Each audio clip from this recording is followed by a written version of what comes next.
আল্লামা সাঈদী 25 বছর আগে বলেছিলেন, 12 কোটিতে গাছের গোড়া আসতে নাড়া দেবে, মামু বাড়ি দিল্লি গিয়ে পড়বা, বাংলার জমিনে জায়গা হবে না। গাছের গোড়ায় নাড়া দেব, মামু বাড়ি দিল্লি গিয়ে পড়বা। কাঠমান্ডু পড়ছে? বলেন কাঠমান্ডু পড়ছে? নেপাল পড়েছে, ভুটান পড়েছে, আসামের গুয়াহাটি পড়েছে, ইংল্যান্ড পড়েছে, বার্লিন পড়েছে, জার্মানি পড়েছে, ইতালি, আবার বিয়ে বাড়ি আমেরিকা পড়ছে, তাও পড়ে নাই, কোথাও পড়ে নাই। সাঈদী যে নগরের কথা বলেছেন, মামুরে সেই দিল্লি গিয়ে পড়ে গেছে। 25 বছর আগের কথা। কিন্তু এমন সময় বাংলার জমিনে আসবে, নাস্তিক্যবাদী শক্তি পালানোর জন্য টিদুরের গর্ত খুঁজে পাবে না।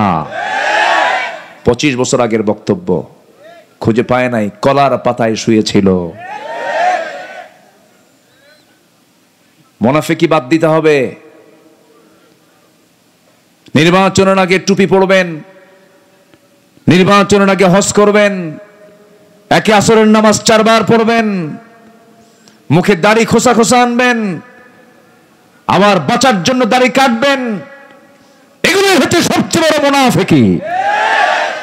ইসলাম মানতে হবে 1 আনা না 16 আনা, 16 আনা ইসলাম মানতে হবে। আমরা ইসলাম নিয়ে থাকতে চাই, বাঁচতে চাই, মরতে চাই।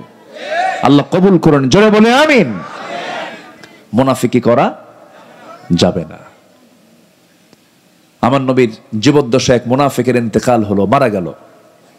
সাহাবী তার ছেলে, ওই মুনাফিকের ছেলে আবার খুব ভালো সাহাবী ছিলেন।